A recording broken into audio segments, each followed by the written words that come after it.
This is the Blood Red Podcast from the Liverpool Echo. Blood Red Podcast, courtesy of the Liverpool Echo. The Reds reign in ruins after Alisson Becker's blunders send City striding towards the title. I'm Guy Clarke, as we look back here on the 4-1 home defeat to Manchester City at Anfield. Alongside me, our Liverpool correspondent, Paul Gorst, Rimmer and Sean Bradbury. Gorsty, I'll come straight to you. Do Liverpool now have any authority in the title race? I've seen someone do this Jackie Weaver thing this morning, and I thought, that's old news now. Come on, that was Friday's big thing. So let's move on from that one. I still don't even quite get it, to be honest. But yeah, no question. I mean, Liverpool have given themselves a fighting chance with the wins against Tottenham and West Ham, and all they needed to do really was beat Brighton at home, which doesn't sound too difficult a task. It's one that they've done every time they played them since the early 80s. But as true to form as things are at the moment, they couldn't get that done, and then that pretty much left them grasping at straws, didn't it, with regards to yesterday. And yeah, no question now, it's done and dusted as far as Liverpool are concerned. City are going to go 13 clear, aren't they, whenever they do play that game in hand. You would imagine they've won the last 13, 14 now in all competitions, last 10 in the Premier League. Liverpool have taken 2 points from the last 15 available at Anfield, I think. No win there since the 16th of December.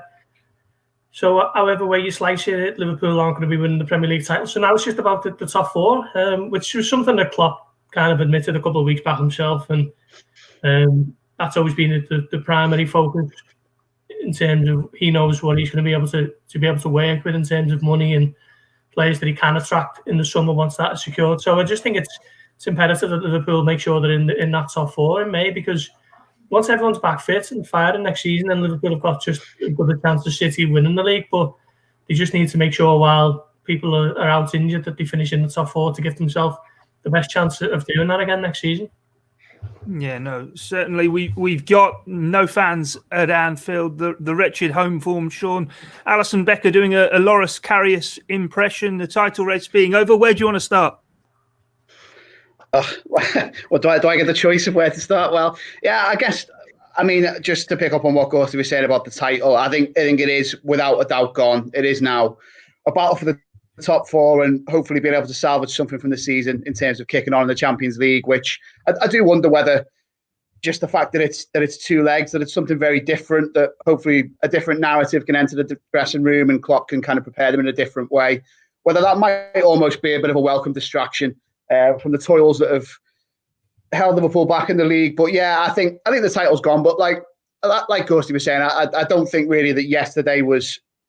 It might well have been the final nail of the coffin, but it's certainly not been performances against the bigger and better teams, if you like, that have held Liverpool back this season. I think they're pretty much almost still at the top of that little mini league that often gets spoken about when you look at the 5 or 6 biggest teams in the league. You know, they've done pretty well there, obviously against Spurs. Chelsea so far got a point at the Etihad, even though it all went wrong yesterday. But yeah, I think if you look at it, diagnosing what's gone wrong, there's myriad things really, isn't there? But I think you've got to point the finger at the laboured performances and the poor results against the stragglers really, and how some of Liverpool's strongest weapons have been unfortunately blunted this season.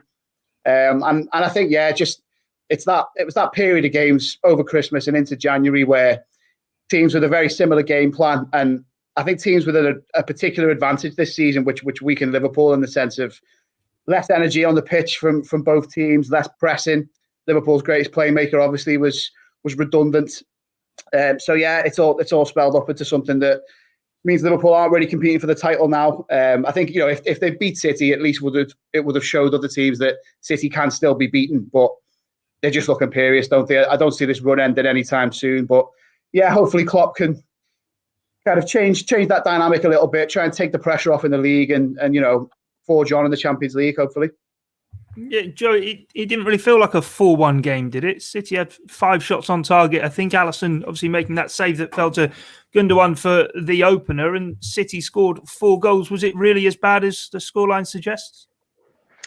Yeah, I've been thinking about it. I don't think the game was actually as bad as perhaps last night and today. Klopp said afterwards that he'd seen some good things in the performance, and I'd agree with him. I thought the commentary was very strange, and I thought at half-time Liverpool went in. I thought they were the better side. They certainly created the 2 better chances, and Mane's header over the bar and Firmino's snapshot. And, I thought they'd done all right. They matched City, and they matched City at a time when City are playing their best stuff and Liverpool really aren't. So I thought they weren't too bad. And then it did turn on really bad mistakes. And, I think it's easy to sit afterwards and say Liverpool were really poor, but I don't think that's quite true.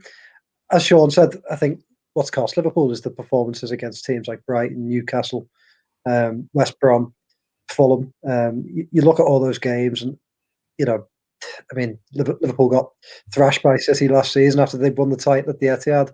That can happen. City are such a good side. It's those sorts of games that against the bottom teams that Liverpool were winning last season and doing it every single week. And they're the sort of games that win you the title, aren't they? So you can't win the title if you can't beat the teams further down the table. And Liverpool haven't been able to do that this season. It's cost them. So I didn't think they were that bad yesterday. I think some big errors turned the game. And then once City get away from you, it's very, very difficult.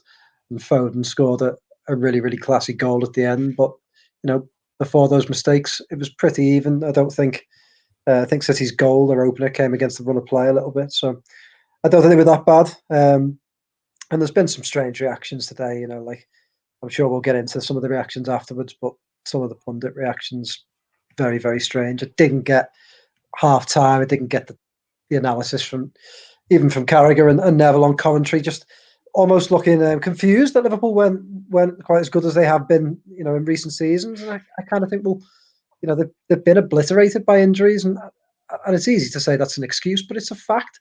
Not every time you give a reason for things going wrong is that an excuse. It's just a reason. Liverpool haven't been as good when there's no fans, and that's not an excuse. That's a reason. And it's up to Liverpool to be better when the fans aren't around. But that is a clear reason. And anyone who watches Liverpool every week, you'd be mad to deny that. So I thought all the reactions have been pretty strange, but the performance in itself, I don't think was that bad up until those mistakes.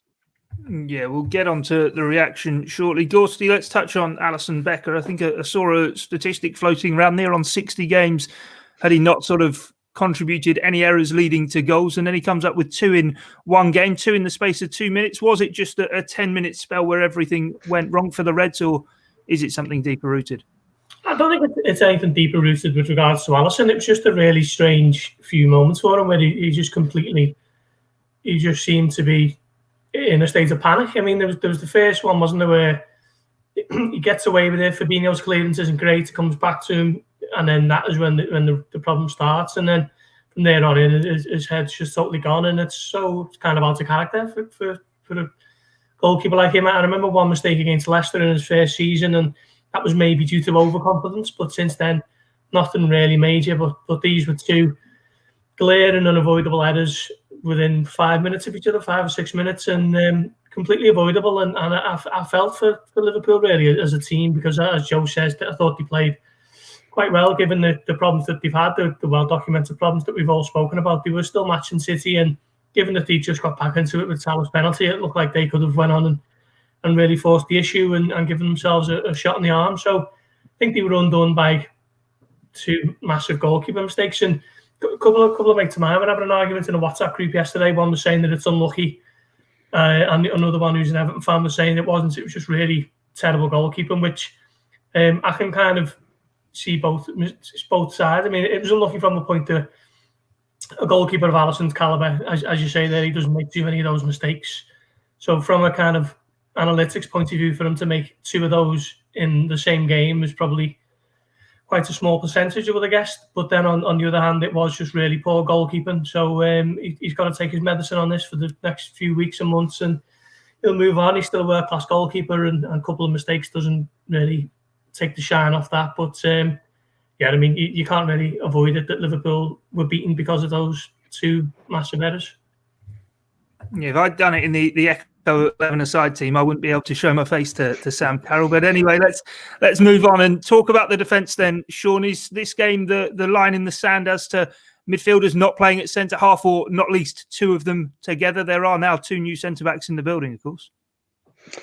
Yeah, I think that's That's really the main thing you take from the game, isn't it? Yeah, I agree with the guys. I think that the plan for this one was okay. You know, it was given Liverpool's record, as we mentioned, against the bigger teams this season. And, you know, you don't have to look back that far, do you? You know, against Spurs, it worked. It's worked in most of those encounters against the top sides.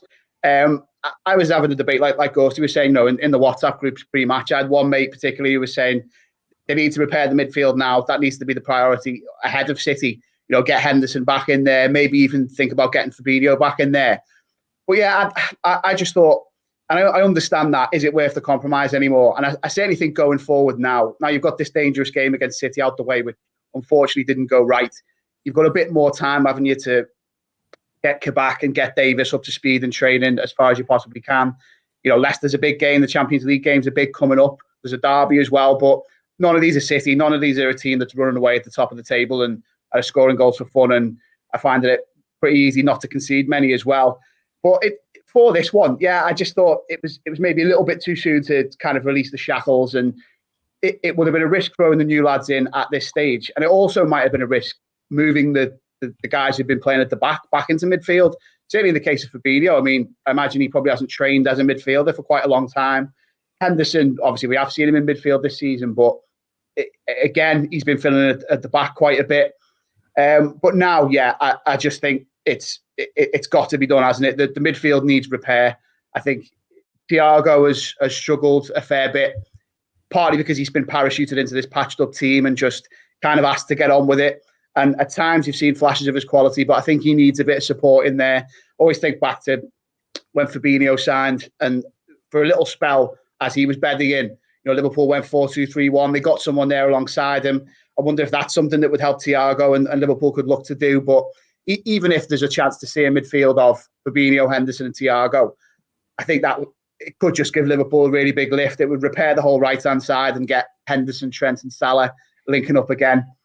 I think you're right. It basically from now on, that's got to happen. But as the guys have said, especially in that first half, this plan came very close to work. And I thought Henderson, he's the main point of debate, isn't he? You know, did you get him back in midfield? Is that what Liverpool are really missing?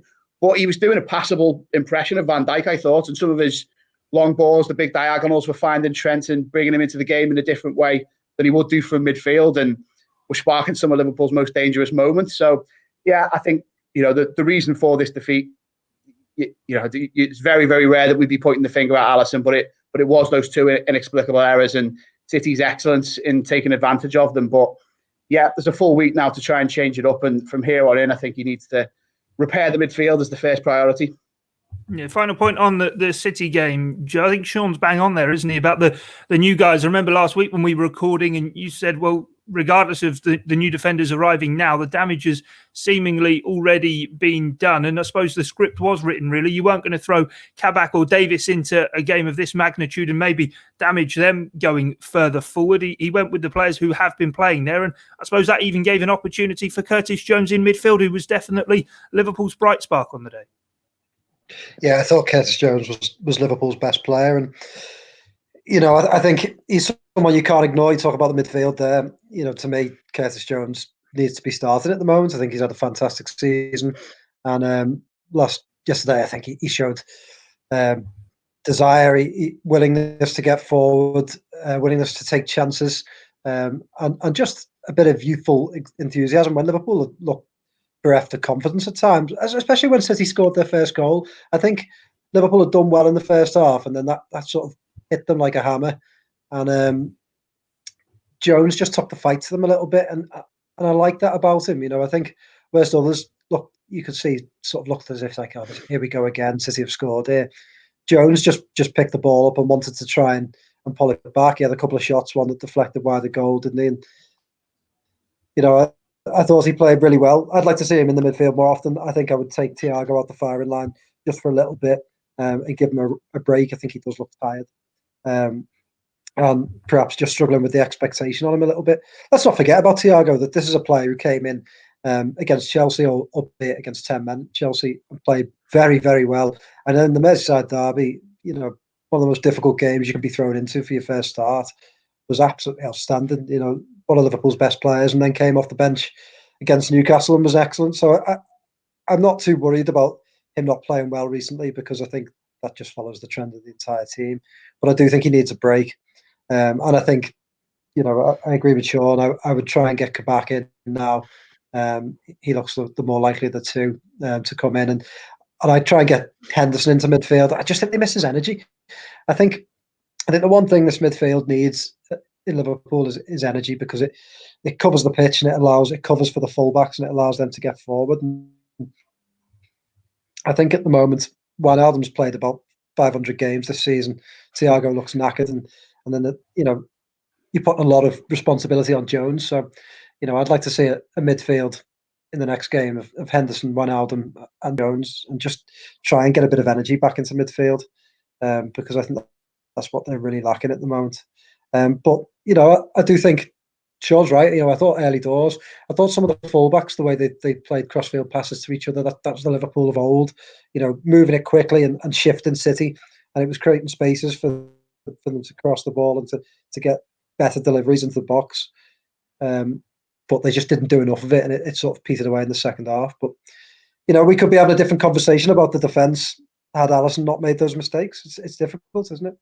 So it's not like, I don't think the two centre halves took the place out. They just have a knock-on effect in the midfield. Yeah, definitely.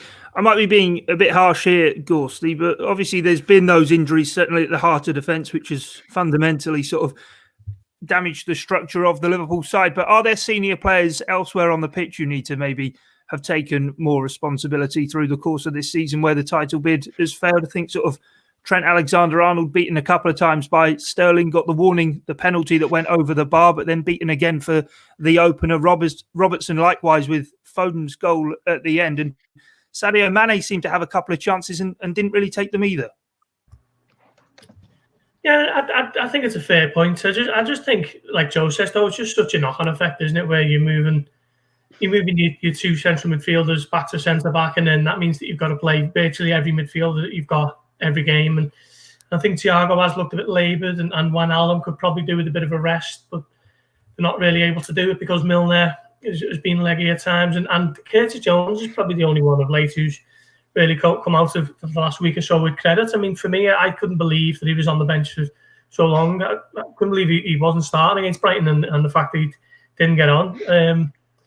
And yesterday, he was the one who really kind of didn't look fazed by the poor run of form or the identity of the opponents. He just kind of took the fight. But there was too many who sort of did. And to be fair to City, they worked hard. I thought Guardiola not going with the recognised striker enabled them to get men behind the ball when Liverpool were breaking. And that's Liverpool's strength, isn't it? Getting forward in numbers, particularly in the wide areas. And they always had coverage for Cancelo and Zinchenko either side on the flanks. So Robertson and Mane and Trent and Salah couldn't do the damage. So I thought City defended quite well. And one of the few times Liverpool got in behind, obviously was when Diaz was a bit petrified and gave away the penalty. But yeah, I do agree on the point that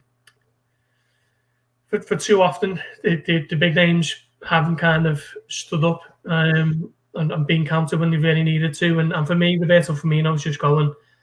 His standards are just dropping and dropping by each game, and I just think he just looks a shadow of himself. He's giving the ball away. He's not really looking to engineer passes in behind for Salah or Mane. He just looks completely off the pace, and the knock-on effect from midfield to defence is just moving forward to the front line as well. It's just not a very good recipe at the moment. I agree with that from Gorty. I think Firmino is by far the biggest worry at Liverpool right now. Just, I've always thought that when Liverpool play well, Firmino is usually at the heart of it. And the last couple of seasons, any Liverpool fan who's watched this team regularly will tell you that he plays such an important role in making every area of the team tick, and he's just been off. He's just been off all season, and I think if there's one area where Klopp is going to have to find perhaps a succession plan, or I don't know. I don't want to break Firmino off, but I think it's natural that the players come to the end of their cycle at certain clubs. It's there, and it's really difficult because Firmino is a very strange player in the sense that he came in as an attacking midfielder, played out wide, then eventually became almost like a false nine for Liverpool, how do you go and replicate that? There aren't many players like him, so that's going to be, I think, an ongoing issue for Liverpool going forward. I think it's a bit difficult for Firmino, isn't it? Because think back to like the last kind of half dozen games almost. I think we've seen times when he's done well. Obviously United in the FA Cup, I thought he did well. Spurs, maybe even West Ham. But like these are games where Liverpool are away from home, and the other team, at least to a little bit more of an extent, is taking the game to Liverpool a little bit. And in that respect, I think he's suffered almost uniquely and more so than virtually any other player because of this season and the rigors of it. Like we said before, like the approach that a lot of teams are taking. And then finally, he gets a bit of an opportunity and some more targets to press and teams who are being a little bit more adventurous, and a little bit of spark comes back and he looks like a better player. But when you think back to what was the game, I think it was United in the league, wasn't it? The 0-0 where he was playing through the middle and chances were falling to him. Not great chances, but half chances, and just ones where you think, right, we need a little bit of magic here. Liverpool were playing through the middle a little bit more because of partly because of the Thiago impact and effect as we've talked about as he comes into the team. And it's in those moments where you start thinking, if that was Diogo Jota, if that was someone who could go both ways, shoot more effectively with either foot when they're getting a chance in the middle, it would look better. So yeah, I'm still torn on him. I do think there is a bit of drop off in his form, probably going back into last season. But then you go back into last season and you've got lockdown, you've got those different circumstances, you've got games behind closed doors. So I'm a little bit reluctant to write him off, and I do think, just in a general sense, Liverpool needed to make that front three into a four and have the ability to rest players. But yeah, it does feel like in various ways it's not going to be his season, and the sooner Jota's back, the better.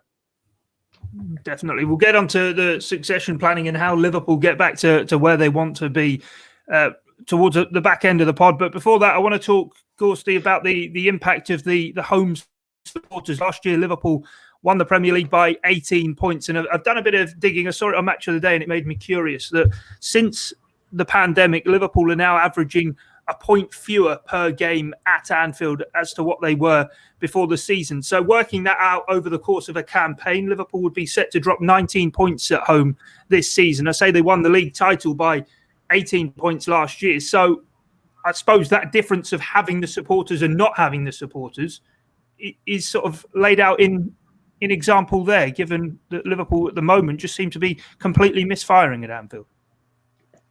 Yeah, and you could kind of see the seeds being sown for that last season. I mean, initially I just thought it was because Liverpool had won the league and they didn't really need to kind of go hell for leather anymore, and that was probably true to an extent. But even games like they laboured against Aston Villa, I think they scored 2 late goals there. Drew with Burnley, they were the only points they dropped at Anfield last season, and I suppose you could sort of see it beginning there. But this season,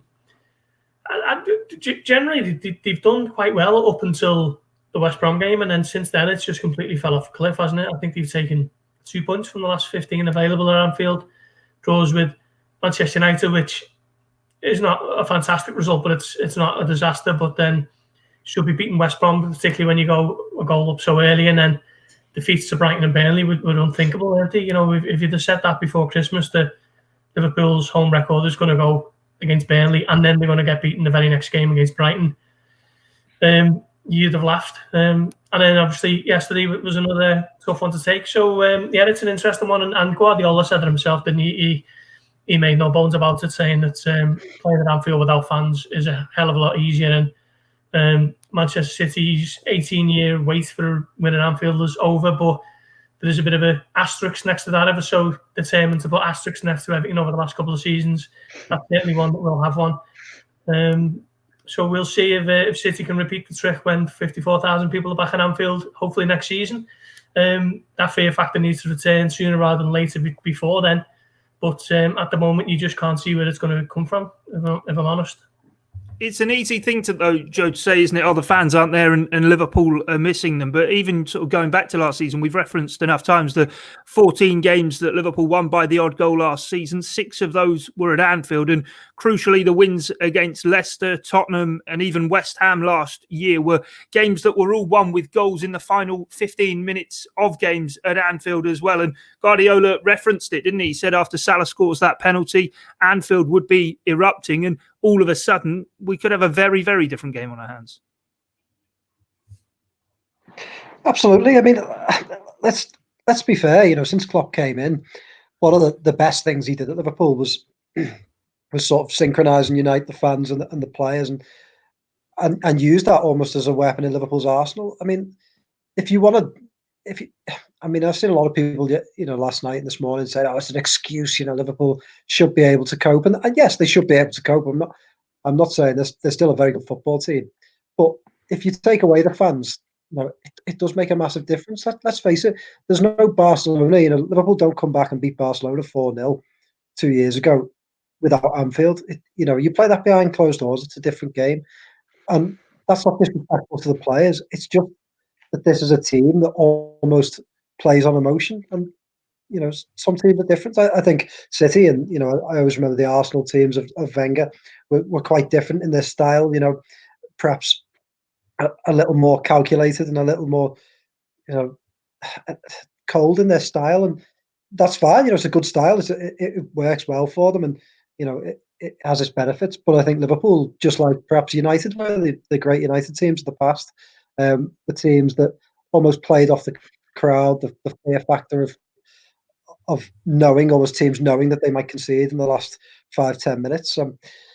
Yeah, I think it's affected Liverpool massively. It's no coincidence that as soon as we went into lockdown, that things have changed for Liverpool. They haven't quite been as good, and the worrying thing for Liverpool is, how long will it be before Anfield is full again? It could be a very long time yet, depending on how things pan out. So that's a problem. But the other big thing this season is injuries, and I'm still sure that Liverpool will be, if not top, at least bang in this title race if it wasn't for the injuries. And again, people can bang on and say, "Oh, it's excuses," but it's not excuses, is it? When the injuries Liverpool have had are quite extraordinary. You take the three big ones, Van Dijk, Gomez, and Matip, and you add in every little injury they've had. Keita's now been out for 2 months, Jota 2.5 months, Mane's missed games here and there, Fabinho's missed games, Henderson's missed games, Firmino's missed games. I mean, you name it. Thiago missed a massive chunk after signing him. Players have missed games this season. It's quite extraordinary, and the goalkeepers missed a lot of games. And I don't know any team that's dealt with injuries at this level, and I just don't understand why people cannot keep expecting Liverpool to perform as they are. Put it this way: if Liverpool sold all those players, if Liverpool sold the 3 defenders and sold other players, would you expect Liverpool to be as good? And you can't replace them all. I get, I myself have been critical of the transfer strategy in the sense that I think they just took a gamble in the summer on centre halves. It didn't work. And again, in the window, leaving it so late, I think they were hoping they'd have players back fit. It didn't work. But you can't replace the Jotas, you can't replace the Keitas, you can't replace Thiago, you can't replace Mane. These are players that are picking up injuries here and there that they're just putting the brakes on Liverpool. They can't get any momentum because of them. And it really winds me up when people like it. I'm sure we'll get to him, but I can't help myself. But Roy Keane sitting there on punditry, he was a crap manager, great player, crap manager, but can sit there and just talk about desire. And Liverpool don't want it. They didn't come out and say that they wanted to win the title. Oh, it's total nonsense. It's just a really easy, simplistic way of thinking about it, isn't it? And saying, "Oh, Klopp's made excuses." But I've watched almost every press conference Klopp's done this season. Gorst, you certainly have, Sean. You've watched a lot of them as well. I don't remember Klopp coming out every single week and saying we've got injuries. He could have hammered this line. He could have said every week, what can people expect of us? But he hasn't really. He is a bit of a sore loser at times, but he's a man, a top level manager. Pep Guardiola's a terrible loser. Alex Ferguson was a terrible loser. Arsene Wenger, you'll know, guy, terrible loser. You didn't see it. Show me a good loser. They're a loser. So, to say the Klopp's using excuses is just nonsense. And Keane can sit there with his little grumpy face and try and make out like he's Mr. No Nonsense, but he's the total opposite of that. He just talks utter rubbish. And Gary Neville's the same. Gary Neville's going, "Oh, wow, how come Liverpool can't hit the heights?" It's obvious, Gary. it's totally obvious. And just watch Liverpool every week. You know, they're exhausted. The players are bereft of confidence because they've been absolutely torn apart by injuries. And you can criticise their transfer strategy, yeah, but you can't forget that these injuries have happened and Liverpool can't be as good. You know, and I just hope that they can get players back fit and the confidence comes back after that, because getting the confidence back will be that big challenge once those players come back fit. Joe's not a fan of Roy Keane, Sean. I think we gathered that one. But in terms of Liverpool, have they sort of set the bar so high for themselves it was unachievable to re-reach regardless of the injuries? There's a stat going out. It's up to now the poorest title defence in terms of points drop off, 27 points worse off than this time last season. That caveated against the fact after 23 games last season, Liverpool had only dropped 2 points. They were absolutely unbelievable last season, and they were never going to be at that level, were they? No, absolutely. And that's what gives the lie to Keane's shout of Liverpool being bad champions. They were absolutely exceptional champions last season. And like you say, any level of performance that anywhere near match that in these circumstances, I just think would be virtually impossible.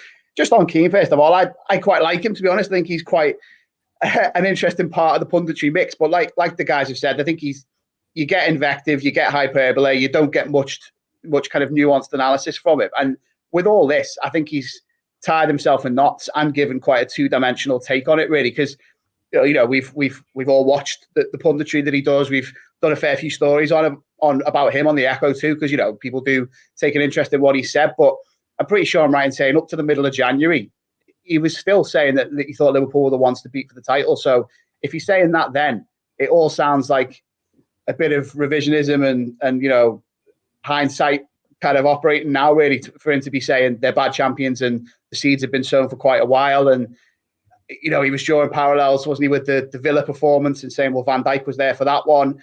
And yeah, I just think it sounded like maybe he wanted to say these things previously, and perhaps that was what he really thought, you know, a few weeks ago. But he was a bit fearful of saying it in case Liverpool did turn a corner and did beat City and did kick on. But yeah, it sounds a bit hollow, really. And I think, like Joe said, this season is just a perfect storm, isn't it? There's 4 or 5 things, huge factors, really. Injuries being one of them, the nature of the season being another, the lack of fans being a third, where I think if Liverpool had a couple of these things to contend with, they could have plotted a way through this.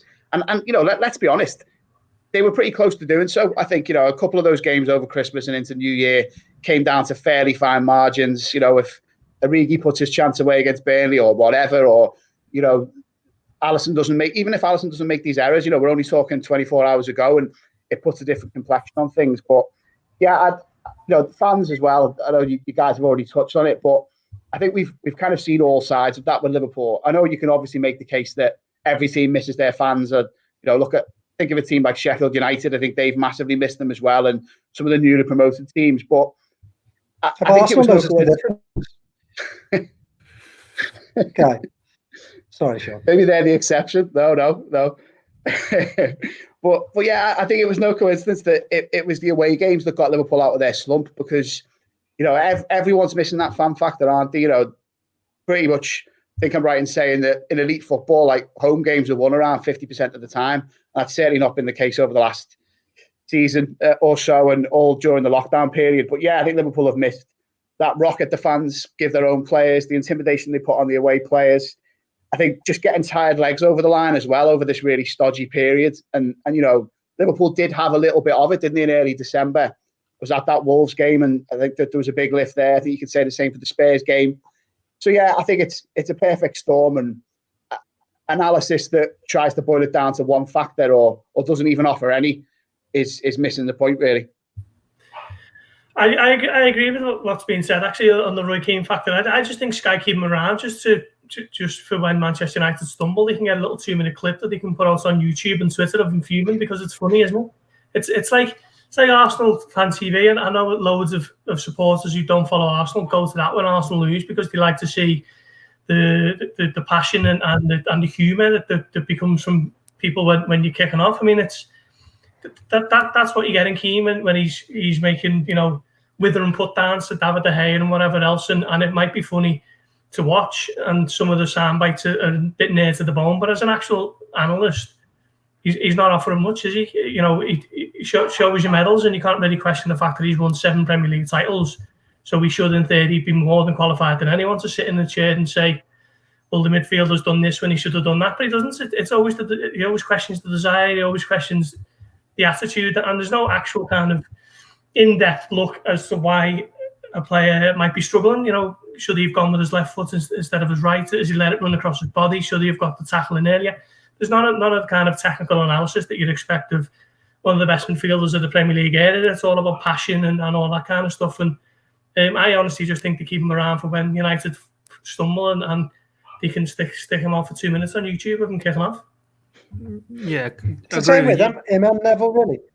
Neville, yeah. How many times have we watched Neville like stare down the Sky camera and give his little monologue about why Man United are finished and they'll never come back, and then suddenly this season they've had a decent season and they've all changed their tune on Solskjaer. And they tried to do it, didn't they, on Saturday? They tried to do it on Saturday at Old Trafford after the draw in the last minute. The light went out on him, and it was sort of move on, because it was one of those. But Joe, in terms of where Liverpool fixed this, then, is it a case of the players return from injury, or does this now need to be sort of I suppose, head back to the defeat to Spurs at Wembley all that time ago? Jurgen Klopp since then probably hasn't really had much thinking and reworking of the team to do. Are we now at that stage where Liverpool do need something fresh and new?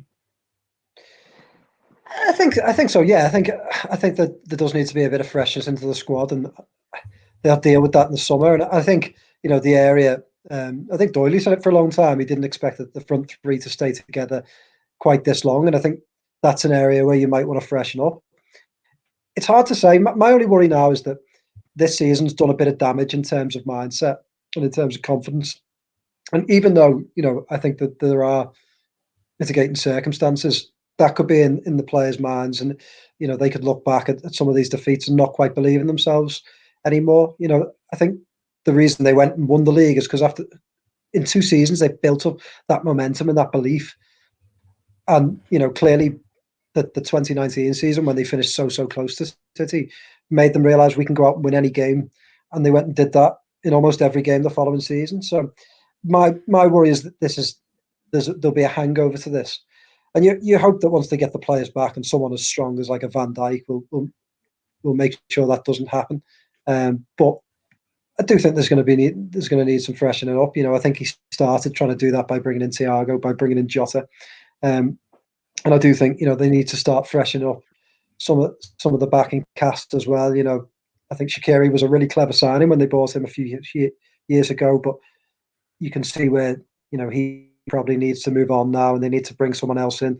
The same probably goes for Origi. City make a lot of these changes every year, don't they? They bring in a lot of players and they have a high turnover, probably a lot higher than Liverpool, but it keeps those squad players fresh. And I just think Liverpool need to do that now. I don't think they need major changes, but maybe one big signing and some clever backup signings. Because that's another thing I saw, and I know I shouldn't really give them the time of day, but I saw Andy Gray yesterday saying Liverpool's backup players just aren't as good as Man's. He said, would James Milner get into Man City's side? Well, no, Andy. Of course he wouldn't, because he's not meant to be playing much for Liverpool. He's 35, and he wouldn't get into Liverpool's team when they're all fit, would they? It's just like total ignorance towards what's going on, And I just think that Liverpool do need to freshen up those players now.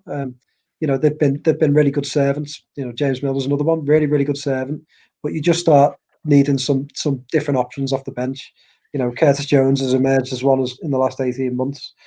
Jota is obviously one. And, I just think they'll need one or two more. They'll probably lose Wijnaldum, so that'll be a big miss in midfield that they'll have to change.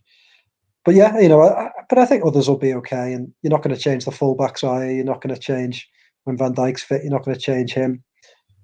It'll be interesting to see who his long-term partner in defensive. So that might be an area. You're not going to change the goalkeeper, midfield, probably not too much. So there'll be evolution, but I don't think you need to tear this team apart. My only worry is that confidence hangover. How difficult, Gorsty, will it be from a financial point of view, or is this really where FSG are scrutinised and tested this summer? Because you think this team that's been built has been largely built off the sale of Felipe Coutinho and a few smart transactions with backup players, thinking the likes of Dom Solanke, probably 120 million net put in by FSG, but it's not really. Well, Barcelona, we know their financial situation. We've spoken about Firmino already, maybe not firing. Maybe there was a feeling that you could have sold a Mane or a Salah and that would have helped put the money back into the team, but it doesn't really seem as though that's going to be an option. And financially, players aren't going to be cheap for Liverpool looking to buy top-end talent. Yeah, well, I hope it's not an option, because I think Liverpool should be past the point of having to sell a major star to kind of replenish the squad.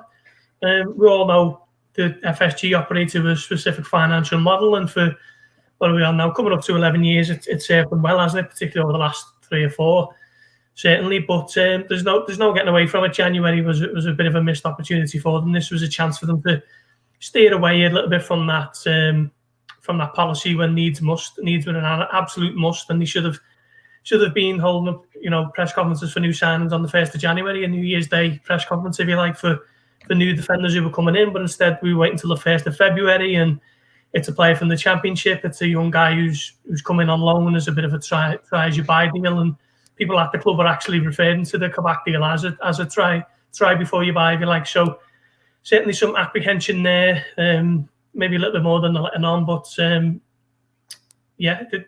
this summer is probably a big opportunity for FSG to not so much rip up their blueprints, but certainly adjust it and tweak it and keep this Liverpool team at the forefront of the game, because as Joe points out, and he's right to point out, the injuries, but once everyone's back and Liverpool have got a clean bill of health, they're just as likely to win the Premier League title as Manchester City. But certainly the backup cast, if you like, haven't covered themselves in glory when needed this season. And if you're getting rid of 2, 3, 4 of them, then players of at least a similar standard that are going to be needed to coming in, and even that will cost. So I think this summer is going to be a massive moment in the FSG kind of tenure.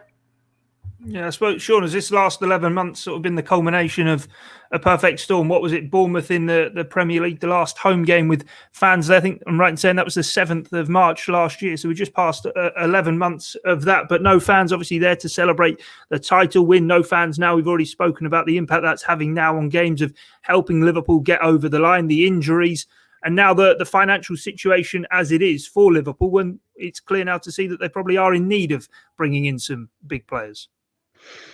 Yeah, absolutely. And, that's, Klopp's been quite clear about it, hasn't he? That the priority now is top 4, and getting that will allow, hopefully, some of the summer plans that we were told, all the noises from the club in January, where that recruitment was looking ahead to the summer. So you'd like to think fans could expect some activity there, all being well on the financial side of it.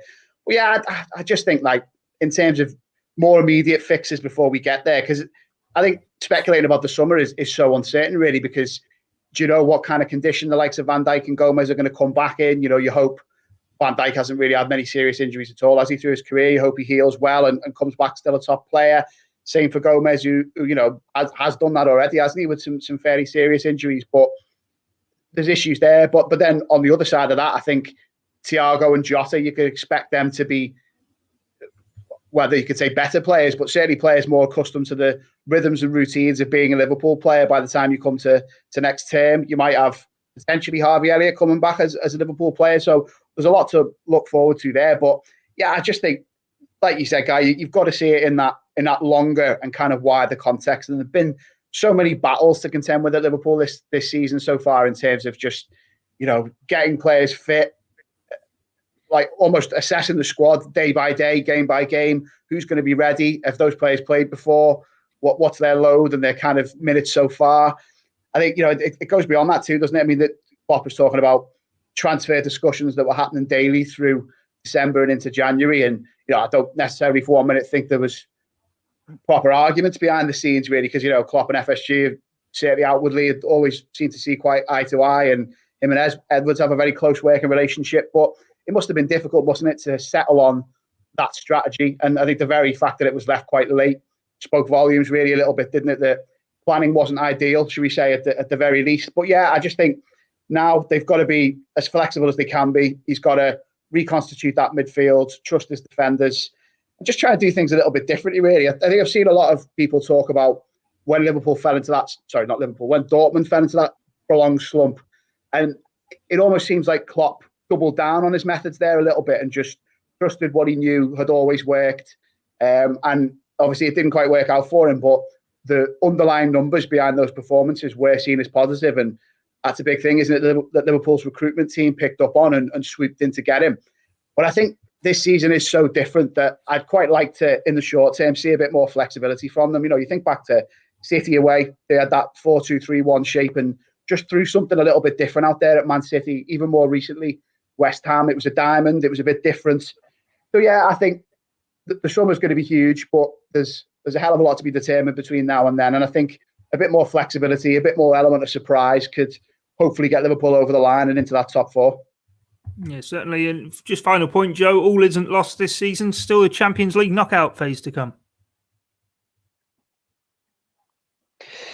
Yeah, absolutely. I mean, I don't need to sound negative, but my worry about Champions League football is that, you know, again, Anfield has been Liverpool's big weapon in the Champions League for many years. So, you know, without the fans there, that could be tough. But look, again, you know, if Liverpool can get players fit and just get themselves back into a groove, they're capable of beating anyone. You know, I think Leipzig will be very tricky. So if they can get past Leipzig, you know, what's that? That's sort of mid-March by the time that tie's over, is it? Am I right in saying that? And then if they can get through there, then, you know, players might be back fit. Liverpool might look in a little bit better shape to go and attack the later start. I still think Liverpool, you know, can make sure they finish second. I don't, you know, I'm not that worried about the top four. I think Liverpool will get in it. You know, I think they've got too much quality. And I think they will get over the line. I just think they need to put results together and get over this hump, which I think they can do. And they can get players back fit and they can get better. So all's not lost. And the Champions League's a bloody good trophy to win, isn't it? So let's just pile all the energy into that. Gorsty, do you want to say? No, don't agree. Have I gone? No. I'm looking forward to the resumption of the Champions League. It's just something a bit different, isn't it? It takes away the moans and the groans that we seem to have every week and the critiques. So, yeah, looking forward to Monday's press conference, actually, and going from there. Yeah, certainly. Well, that wraps it up for us for now. Of course, the trip to Leicester to come at the weekend. We'll be back with the Blood Red podcast on Friday. But from myself, Guy Clarke, Paul Gorst, Joe Rimmer and Sean Bradbury, that's your lot for this edition of the Blood Red podcast. See you next time. This is the Blood Red podcast from the Liverpool Echo.